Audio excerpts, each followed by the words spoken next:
আল্লাহ যেন আপনাদের সবাইকে এর উত্তম বিনিময়ে দান করেন, আমরা বলি আমিন।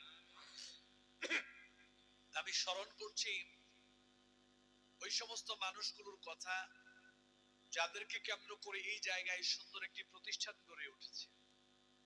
অনেকে উদ্যোগ নিয়েছিলেন কিন্তু এখন জীবিত নাই, হয়তোবা জায়গা দিয়েছেন, অর্থ দিয়েছেন, শ্রম দিয়েছেন, কষ্ট করেছেন, কিন্তু আজকে দুনিয়াতে নাই। এরকম মানুষগুলোর কথা আমরা স্মরণ করছি, আল্লাহর কাছে দোয়া করি আল্লাহ যেন এই মানুষগুলোকে মাফ করে দেন, আমরা বলি আমিন। আল্লাহ যেন এই মানুষগুলোকে জান্নাতুল ফেরদাউস দান করেন, আমরা বলি আমিন। এই মানুষগুলোর মধ্য থেকে যারা জীবিত আছে আল্লাহ যেন সবাইকে নেক হায়াত দান করেন, আল্লাহ যেন সবাইকে হায়াত তৈয়্যিবা দান করেন, আল্লাহ যেন সবাইকে ভালো রাখেন, সুস্থ রাখেন, আমরা সবাই বলি আমিন। অত্র এলাকায় এখানে সব আপনারা যারা এসেছেন, আমাদের মধ্য থেকে যারা আমাদের দাদা দাদি, নানা নানি, বাবা মা, আত্মীয় স্বজন যারা অসুস্থ রয়েছেন, আমরা সবার কথা স্মরণ করছি, সবার জন্য আল্লাহর কাছে দোয়া করছি, আল্লাহ যেন সবাইকে পরিপূর্ণ সুস্থতা দান করেন, আমরা বলি আমিন।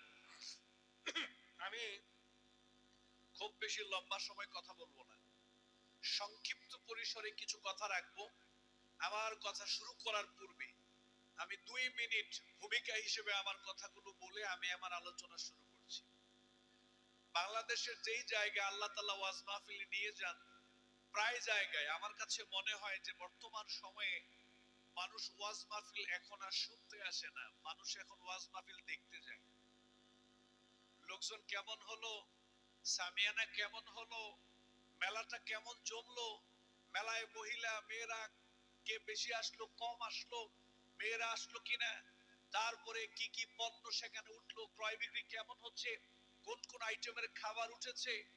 মানুষ এখন মোটা দাগে আর ওয়াজ মাহফিল শুনতে যায় না, মানুষ এখন ওয়াজ মাহফিল দেখতে যায়। বক্তা সাহেব কেমন, কি ড্রেস পরে এসেছে, গাড়িও, অতিথিরা কেমন গাড়ি নিয়ে এসেছেন, বক্তারা কি গাড়ি নিয়ে এসেছেন, সামগ্রিকভাবে মানুষ এখন ওয়াজ মাহফিল দেখতে যায়। ছোট্ট একটা গল্প বলে ভূমিকা শুরু করছি। এটা বাস্তবে ঘটে নাই, তবে এটা আমার একটা উদাহরণ।